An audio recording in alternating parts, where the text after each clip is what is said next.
నమస్కారం, welcome to I dream. ధర్మ మార్గం విత్ విజిత కార్యక్రమానికి స్వాగతం.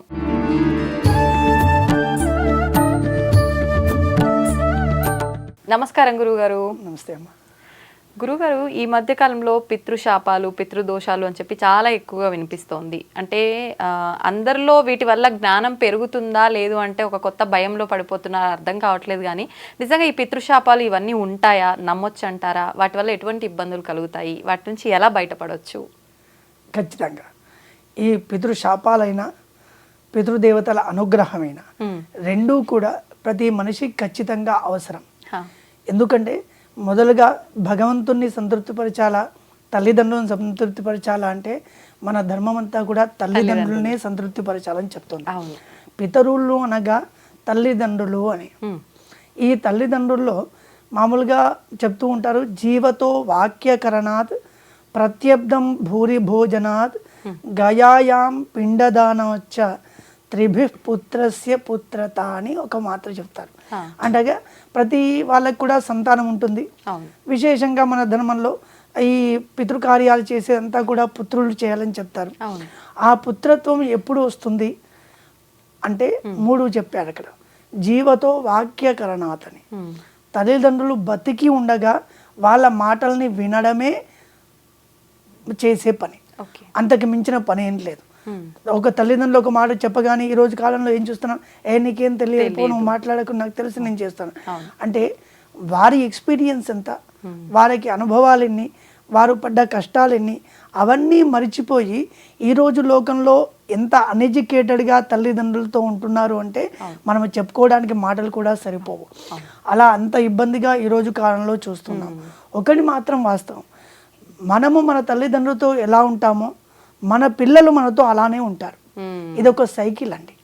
ఇది ఎక్కడైతే మీ తల్లిదండ్రులతో మీరు బాగా ఉన్నారనుకోండి, మీ పిల్లలు మిమ్మల్ని సరిగా చూసుకుంటారు. మీ తల్లిదండ్రులను మీరు బాధ పెట్టారు అనుకోండి, మీ పిల్లలు మిమ్మల్ని వృద్ధాశ్రమంలో వేస్తారు.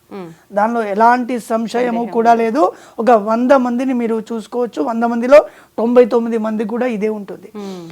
జీవతో వాక్యకరణాత్ అని అంటే బ్రతికుండంగా వాళ్ళు చెప్పిన మాటలు వినడం, వాళ్ళు ఏది చెప్తే అది ఆచరించడం, అది మొదటి లక్షణం. శ్రీరామచంద్ర వాడు భగవంతుడు కదా, తండ్రి చెప్పాడు రేపు పొద్దున నీకు పట్టాభిషేకం సిద్ధంగా ఉండని చెప్పాడు. మళ్ళీ రాత్రికల్లా చేంజ్ అయిపోయి ఏమైంది, నువ్వు అరణ్యవాసానికి వెళ్ళాలి, అరణ్యానికి వెళ్ళాలి అని చెప్పాడు. రెండిట్లో కూడా రామచంద్రుల వారు ఎప్పుడు కూడా దానికి ఎగనెస్ట్గా మాట్లాడారు కదా. ఒక దానికి పట్టాభిషేకానికి సిద్ధమై ఉన్న వ్యక్తికి నువ్వు అడవులోకి వెళ్ళు అన్నా అని సిద్ధంగా ఉన్నాడు. ఆయన దేవుడు కాబట్టి అలా చేయలేదు, అలా చేశాడు కాబట్టి దేవుడయ్యాడు. ధర్మాన్ని ఆచరించాడు కాబట్టి ఆయన దేవుడయ్యాడు. అట్లా ఆ అంటే తల్లిదండ్రుల యొక్క మాట ఎలా వినాలి అని రాముడిని చూసి నేర్చుకోవాలి. అందుగురించే రాముడు మనకు ఆదర్శం. జీవతో వాక్యకరణాత్, మనం బతికుండగా తల్లిదండ్రులు చెప్పిన మాటల్ని ఖచ్చితంగా వినడం. రెండోది ప్రత్యబ్దం భూరి భోజనాత్, వాళ్ళు ఎప్పుడో ఒక కాలానికి శరీరం చాలించి వాళ్ళు వేరే లోకానికి వెళ్తారు. వెళ్ళిన తర్వాత వాళ్ళకి ఏదైతే క్రియలు ఉంటాయో, మన పెద్దలు మన ఇంట్లో మన పండితుల వారు మనకి ఏదైతే సూచిస్తారో దాన్ని ఖచ్చితంగా పాటించాలి. అలా పాటించకపోతే ఏమవుతుంది అంటే మళ్ళీ అదొక పెద్ద సబ్జెక్ట్. దాంట్లో చెప్తూ వస్తారు కూడా, చిన్నగా మనం చెప్పుకుంటే బతికున్న రోజులు వాళ్ళ ఆశీర్వాదం తీసుకోవాలి, చనిపోయినాక కూడా ఆశీర్వాదం కావాలి అంటే ఏం చేయాలి అంటే వాళ్ళు చనిపోయిన తర్వాత ఏదైతే క్రియలు ఉంటాయో అవన్నీ కూడా మన పెద్దలు చెప్పినట్టుగా వాటిని పరిపూర్ణంగా చేయాలి. అలా చేస్తే ఏమవుతుంది అంటే వాళ్ళు పుణ్యలోకాలకి వెళ్తారు. మనం ఇచ్చే ఇక్కడ నువ్వుల నీళ్ళు కానీ, పిండ ప్రదానం కానీ, ఇతరత్తులు పండితుల వారు ఏదైతే చెప్పారో, మన ధర్మంలో ఏదైతే చెప్పారో అది చేయడం ద్వారా వారు ఉత్తమ లోకాలకి వెళ్తారు. ఉత్తమ లోకాలకి వెళ్ళి మనకు అనుగ్రహిస్తారు. ఒకవేళ చెయ్యలేదు మనకేం కలుగుతుంది అంటే, మనం మొదలుగా టాపిక్ స్టార్ట్ చేసాం కదా, పితృశాపము అని. ఈ పితృశాపం ఎక్కడ కలుగుతుంది అంటే, ఉన్నప్పుడు వాళ్ళని బాధ పెడితే, చనిపోయిన తర్వాత ఈ కర్మలు చేయకపోతే. ఎందుకు అనగా అక్కడ శాస్త్రంలో కూడా చెప్తారు, ఈ సంవత్సరం అంతా కూడా ఈ కార్యకలాపాలు చేయకపోవడం ద్వారా ఏం కలుగుతుంది అని అంటే వాళ్ళు ప్రేతల్లాగా మారుతారంట. పితరులు పితృలోకం వెళ్ళకుండా వాళ్ళు ప్రేతల్లాగా మారుతారు. మారి ఏం చేస్తారు, స్వజనాను బాధమానాస్తే అంటారు. వాళ్ళని బాధించడం ప్రారంభం చేస్తుంటారు. ఓ కొంతమందికి చూస్తూ ఉంటాం, అన్నీ ఉంటాయి, సుఖం అనేది ఉండదు. చాలా మందిని చూస్తూ ఉంటాం. ఈ సుఖం ఉండకపోవడానికి ప్రధానమైన కారణం ఏంటి అంటే పితరుల యొక్క ఆశీర్వాదం లేకుండా ఉండడం, ఆ ఇంట్లో పితృశాపం ఉండడం ఒక కారణం, ప్రధానమైన కారణం అవుతుంది. చాలా కారణాలు అయి ఉండొచ్చు, దానిలో ప్రధానమైన కారణం ఈ దీంట్లో ఇది చెప్తూ వస్తారు, పితృశాపాన్ని. ఆ పితృశాపమే ఉంటే ఆ ఇంట్లో ఖచ్చితంగా సుఖం ఉండదు. మొదలుగా సంతానం ఉండదు, దాని తర్వాత భార్యాభర్తల మధ్య అన్యోన్యత ఉండదు, తర్వాత వచ్చిన డబ్బు నిలవదు, ఆ డబ్బు ద్వారా సుఖం కలగదు, ఎప్పుడు ఆసుపత్రుల పాలు అవ్వడం, ఇవన్నీ స్వజనాన్ని బాధమానాస్తే అంటారు. వాళ్ళని బాధిస్తూ ఉంటారట.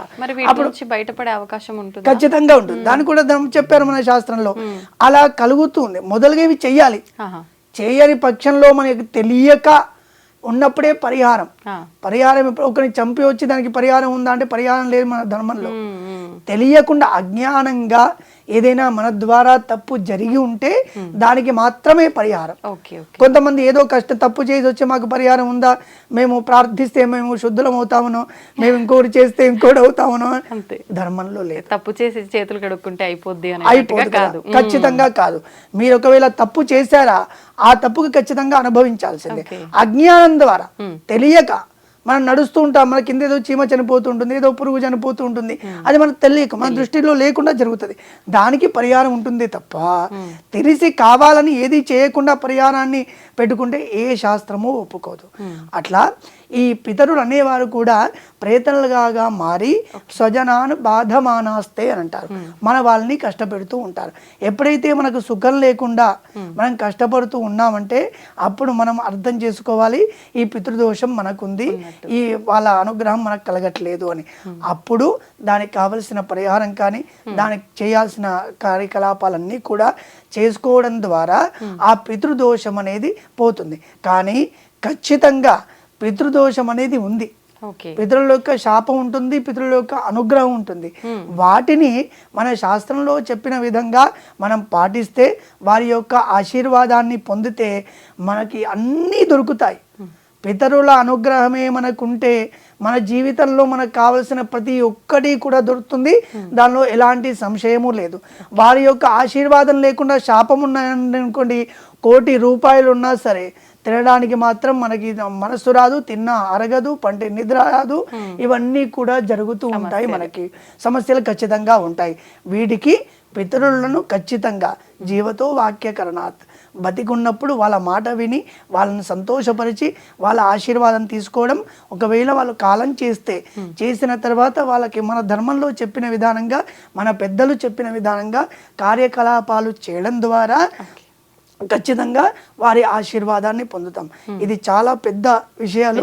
దానిలో మనం కొన్ని విషయాలు చెప్పుకొని ఎవరైతే ఈ విశేషంగా చెప్పాల్సింది తల్లిదండ్రుల యొక్క ఆశీర్వాదం ఖచ్చితంగా కావాల్సిందే, ఆశీర్వాదం తీసుకోవాల్సిందే. వారి ఆగ్రహానికి కానీ శాపానికి కానీ గురి కావద్దు. ఒకవేళ అయితే వంశాలు కూడా నిర్వంశం అవుతూ ఉన్నాయి. దానిలో వందల ఉదాహరణలు కూడా మనకు కనిపిస్తాయి. అవును అవును, నిజంగా చక్కటి విషయాలు తెలియజేశారండి. కృతజ్ఞతలు. నమస్తే అమ్మ.